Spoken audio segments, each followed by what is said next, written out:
Hermanos, Pastor Salomón, como hemos llamado a Kohelet, palabras del predicador, palabras de Kohelet, o sea, palabras de Pastor Salomón. Recuerden que Eclesiastés es un libro acerca de un pastor preocupado por su congregación, con el deseo de instruirlos a saber cómo vivir.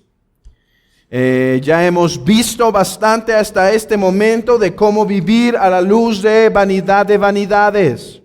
Debemos vivir entendiendo que este mundo es pasajero, que la fama no puede dejar una huella en este mundo, ni en nuestro corazón, que la fama no satisface nuestras necesidades más profundas, como tampoco lo hace el dinero, como tampoco lo hace el placer, como tampoco lo hace los bienes materiales, sino que el lugar a donde nuestra alma puede ir a buscar satisfacción es encima del sol, no debajo del sol, encima del sol, arriba en el Señor.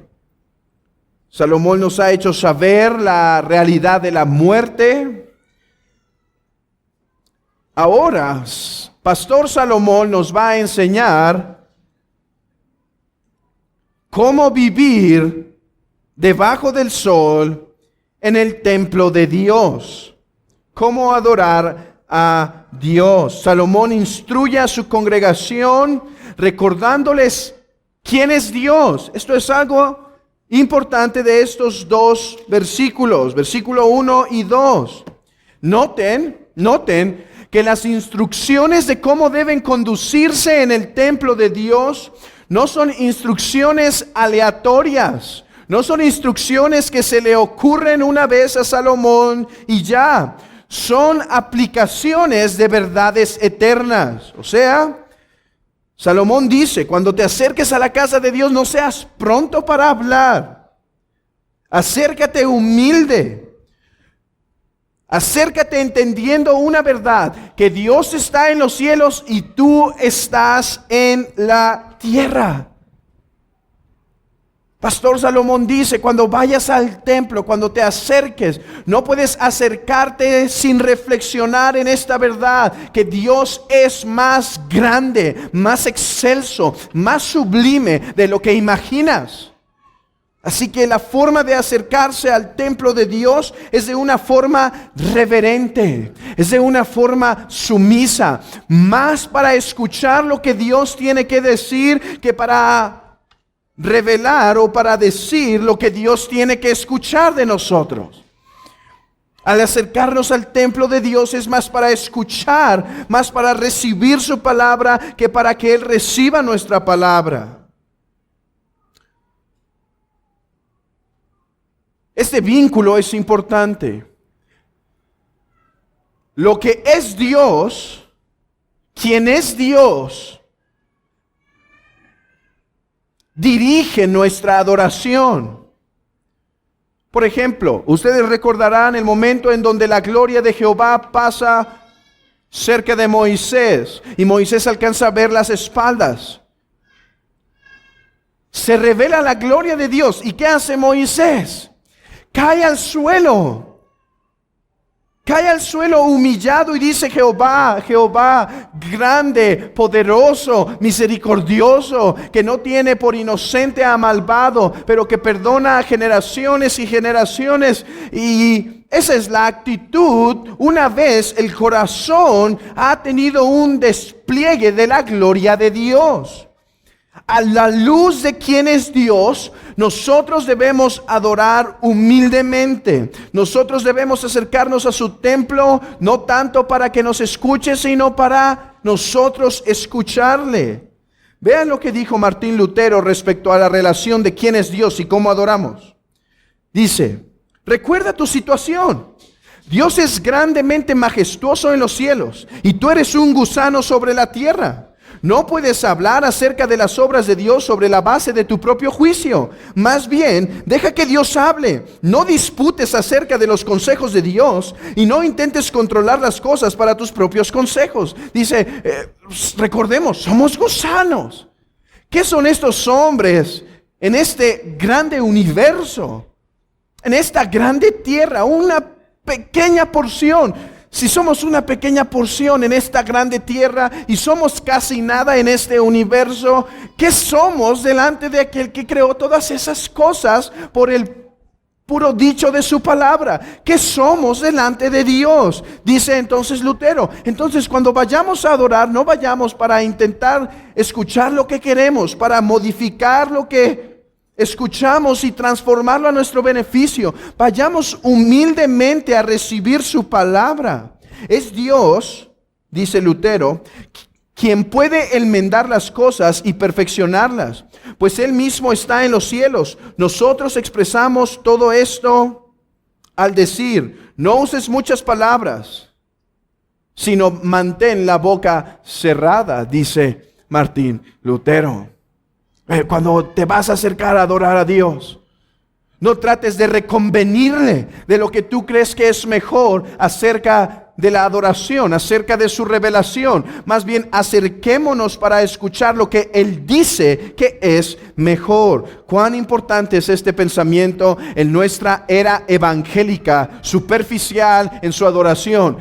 Hermanos, si estamos entendiendo este vínculo, esta relación, ¿por qué la adoración es superficial en la iglesia de hoy en día? Porque el concepto de Dios es superficial. Porque Dios ya no es el Santo Jehová, ya no es el Señor de los ejércitos, ya no es el Santo airado, ya no es el Todopoderoso lleno de justicia, lleno de amor, lleno de santidad. Ya no es ese Dios donde sus vestidos cubren el templo e Isaías cae a tierra y dice: maldito sea yo, ay de mí, porque hemos olvidado quién es. Porque hemos olvidado su majestad. Porque hemos dejado de saborear lo que significa estar delante de la presencia de Dios. El siglo XXI no necesita que comencemos a modificar su adoración. En el siglo XXI necesitamos empezar a modificar el concepto tan pobre que se tiene acerca de Dios.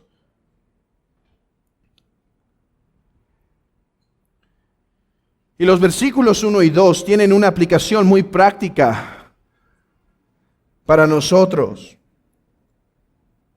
Cuando te acerques a la casa de Dios, a su templo, no seas pronto para hablar, sino para escuchar. No te apresures a decir en tu corazón: lo sé.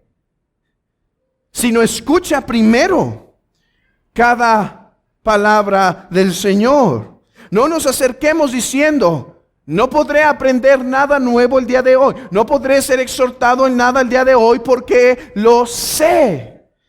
Porque he estado sentado escuchando una predicación por más de 10 años y ya no hay algo que podamos aprender. En un sentido es verdad. El cristianismo no se trata de algo nuevo. El cristianismo se trata de repetir muchas veces las mismas verdades continuamente, pero aplicar esas verdades cada vez a la multiforme actividad, a la multiforme vida del cristiano.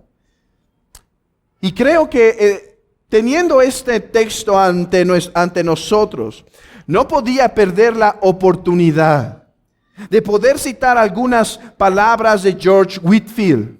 George Whitefield tiene un sermón en el cual instruye a su congregación de cómo escuchar sermones.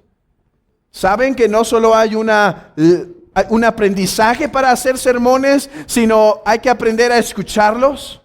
Hay que aprender a escuchar sermones. Primero Dios, la próxima semana tendremos ese folleto impreso aquí completo. Pero yo daré simplemente 4 o 5 puntos de cómo debemos escuchar sermones. Porque la instrucción es: cuando te acerques al templo del Señor, más bien está dispuesto a recibir, más bien está dispuesto a escuchar que a hablar.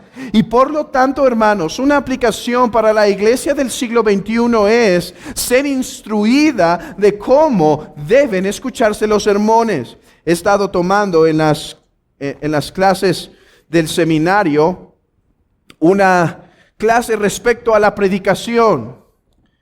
Y casi todo el tiempo es la forma correcta de el mensaje, ciertas actitudes o aptitudes que debe tener el predicador y demás. Pero este curso empieza insistiendo: enseña a tu iglesia a escuchar sermones. Porque si tú te esfuerzas en preparar los sermones, pero tu iglesia no está entrenada de cómo escucharlos, el provecho será poco. Ahora, yo confío que aún en nuestra debilidad el Espíritu Santo continuamente aplica, pero es necesario aprender cómo escuchar sermones. Esto es algo que hacía continuamente Juan Calvino. En su exposición de Deuteronomio, continuamente está diciendo, porque el libro trata de eso: escucha, aprende a escuchar, no olvides las palabras del Señor. Y continuamente está instruyendo a su iglesia cómo debes escuchar sermones. Ok, George Whitefield dice, en primer lugar, para escuchar correctamente un sermón, huye de la pura curiosidad. El formalismo y la hipocresía son una abominación al Señor en cualquier ejercicio religioso.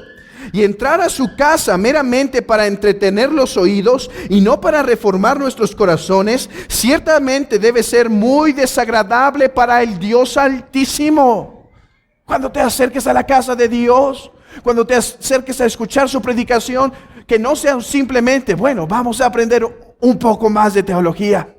Vamos a aprender un término nuevo, una doctrina nueva. Vamos a afilar otro pensamiento. Vamos a aprender una nueva terminología. Dice, no, acércate, huye de la curiosidad, huye de la pura curiosidad de a ver qué nuevo aprendo hoy. Acércate con el deseo sincero que la predicación transforme y reforme tu corazón a la luz de su palabra. Él continúa diciendo, huyan por tanto, mis hermanos, de la curiosidad, y preparen sus corazones con una disposición humilde para recibir con mansedumbre la palabra implantada, y entonces será un medio usado por Dios para estimular, edificar, purificar y salvar sus almas. Esa es la forma correcta de acercarnos a la predicación. ¿Cuántos de nosotros venimos así el día de hoy? Con el corazón preparado para recibir, con el corazón preparado para decir, no solo quiero aprender algo nuevo, Señor, quiero que toques aquí, quiero que transformes aquí, quiero que tu palabra no solo me dé cosas que aprender, no solo me dé alimento para la mente, me dé alimento para el corazón. Que yo pueda tomar esa verdad y aplicarla en un sentido, hermanos. Hoy vamos a ver algo muy importante de la cristología. Uno de los puntos más trascendentes de la cristología, y es la preexistencia de Cristo. Pero ¿saben? Después de meditar en la preexistencia de Cristo, mi deseo no es que simplemente podamos aprender algo más sublime de nuestro Salvador, sino que esta preexistencia de Cristo pueda afectarme en algún sentido. Que conocer y saber su grandeza, el reconocer más claramente su deidad, que Él es Dios de Dios, eterno y preexistente, afecte en un sentido mi devoción para con Él. Huyamos de la mera curiosidad. Preparémonos tempranos a venir al día del Señor. Levantémonos temprano para acercarnos a su santo templo y decir, Señor, prepara mi corazón para que cuando escuche tu palabra, aun a pesar de las deficiencias del predicador, yo pueda ser alimentado, yo pueda ser edificado, yo pueda tomar esa verdad sublime y de alguna forma apropiármela y llevarla a transformar mi vida. Oh, hermanos, ese es mi deseo. Que la verdad transforme esta iglesia. Esta iglesia escucha mucha verdad continuamente, pero que esa verdad transforme nuestras vidas. Después dice George Whitefield,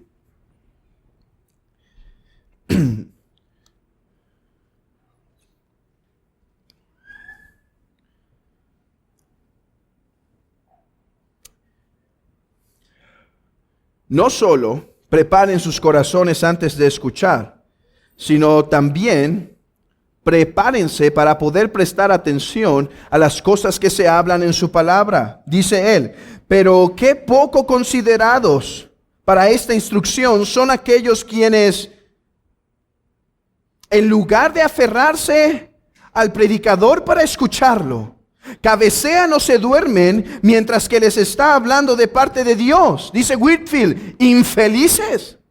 ¿No pueden velar con nuestro bendito Señor una hora? ¿No han oído cómo Eutico cayó mientras dormía, cuando San Pablo alargó su discurso hasta la medianoche y fue levantado muerto? Hermanos, ¿cuán apropiado es esto para nuestras circunstancias? Dice el texto, es verdad, hay lucha. Hay lucha. Mientras está habiendo una predicación, Satanás está intentando robar la palabra. Nuestras mentes están afanadas con tantas cosas. El calor que se acerca, amenazante, no ayuda. Dice Whitefield, reconocemos que hay eso, pero tienes que luchar. Tienes que aferrarte, tienes que saber que el Señor ha guiado a ese hombre durante toda una semana para preparar cierto sermón con el propósito que te puedas aferrar una hora a lo que se va a exponer a fin de que puedas tener algo. Hermanos, ¿cuán importante es esto en nuestras condiciones? El intentar aferrarnos a la palabra. Y aquí no seamos muy místicos. Si es necesario levantarse para uno a fin de poder despertar y hacer mover la circulación y que sangre llegue más eficientemente al cerebro, es permitido. Si tomar un poco de agua para refrescar, es permitido. Debemos hacer cualquier tipo de cosas con el propósito a fin de que pueda aferrarme a la palabra del predicador, poder seguir el argumento, poder seguir el proceso en el que se lleva a cabo todo el sermón. Además, dice George Whitefield, haz una aplicación particular a las cosas que escuchas del predicador. Es la responsabilidad de él buscar darte alguna aplicación. Es su responsabilidad intentar bajar esa idea celestial y ponerla de alguna forma en contemplación ante tus ojos y demostrarte cómo esto afecta nuestras vidas. Es cierto, es su responsabilidad, pero tú debes hacer la misma labor. El predicador no puede dar todo tipo de ejemplos para aplicar la palabra. Eso le llevaría el 70% del sermón. Pero tú al escuchar debes ser sabio. Debes masticar la palabra y debes ver cómo esta afecta en algún sentido tu vida. Que aun cuando el predicador pueda fallar y no dar una aplicación exacta a tu necesidad, tú puedes aplicarla y recibirla en tu corazón. De tal manera que la mamá en el hogar puede tomar algún beneficio de la palabra. El padre en el trabajo, el joven de la escuela, la señorita en el hogar, pueden tomar cierto conocimiento y aplicarlo a su necesidad. En cuarto lugar, dice George Whitefield, él da como 7 u 8. Yo me voy a quedar aquí por causa del tiempo. Si quieres recibir una bendición del Señor cuando escuches su palabra predicada, ora a Él antes y durante y después de cada sermón para que el ministro sea revestido con poder para hablar y que se te otorgue la voluntad y habilidad de poner en práctica lo que se te muestra que es tu deber de acuerdo al libro de Dios. Esta sería un medio excelente para dar la palabra predicada, la eficacia para iluminar y entender sus corazones. Y sin esto, todos los otros medios antes prescritos serían en vano. Pon en las manos de Dios al que habla para que lo haga con claridad, para que lo haga con precisión, para que trace con precisión la palabra de verdad. Pero pone en las manos de Dios tu propio corazón para que puedas recibir y aplicar lo que escuchas. Después dice el predicador, Si haces juramentos, cúmplelos. Podemos pensar que esto no tiene una aplicación para nosotros. Dios nunca ha mandado o nunca mandó los juramentos, pero Dios permite los juramentos. En algunas circunstancias podríamos decir que en cierto sentido sí los mandó. Y debemos saber, he predicado 2 veces de esto, los juramentos no son malos en sí mismos. Yo sé que en el siglo XXI el cristiano no suele hacer juramentos, suele hacer promesas. El punto sería el mismo. Si haces una promesa a Dios, no tardes en cumplir. ¿Cuántas veces hemos escuchado de aquel que se enferma y dice a Dios en el lecho de cama, si me sacas adelante, prometo que voy a asistir a la iglesia? Esto es algo común en el mundo. Pero hermanos, si hemos prometido algo al Señor, dice, no tardemos en cumplirlo. Y no nos tratemos de acercar a su presencia y decir, Señor, no era lo que quería decir en verdad. Ya estoy sano, pero no fue exactamente, no quise decir miles, quise decir cientos. Y mejor voy a cambiar la promesa. Hermanos, ¿cuál es el punto aquí? El punto aquí es que vivamos delante de Dios. Estas palabras son impresionantes para mí del apóstol Pablo. Dice, hermanos, yo sé que me he conducido limpiamente delante de ustedes. ¿Y saben qué dice después el apóstol Pablo? Y no solo lo digo delante de ustedes, delante de Dios lo digo. Impresionante. Pero es así como somos llamados a vivir delante de Dios. Los cristianos, aunque no hacemos continuamente juramentos y debemos ser cuidadosos si prometemos en cumplir nuestras promesas, porque no podemos engañar a Dios. El punto de este texto es que vivamos delante de Él. Ahora, todos los que están aquí, que son cristianos y han sido bautizados y pertenecen a la iglesia, a la membresía de la iglesia, tienen que saber que ustedes sí han hecho juramentos, porque su bautizo y la unión a la congregación no son sino diversas formas de hacer votos ante Dios. Así que los cristianos deben vivir delante de Dios en cada uno de sus actos. Los diáconos hacen votos de servir según sus fuerzas. Los predicadores hacen votos de proteger la doctrina y cuidar el rebaño. Los cristianos hacen votos de vivir de acuerdo a la voluntad de Dios, de morir al pecado y servir con todo el corazón a Cristo. Dice entonces el predicador, vivamos sabiendo que Dios conoce nuestros votos y está al tanto si es que los hemos cumplido. Hermanos, que el Señor instruya a su iglesia de cómo vivir en el templo de Dios. Hoy el templo ya no es más una construcción. Hoy el templo de Dios es la iglesia del Señor. Que esto nos instruya de cómo escuchar la palabra predicada y que esto nos instruya a vivir con temor y temblor delante de nuestro Dios. Amén.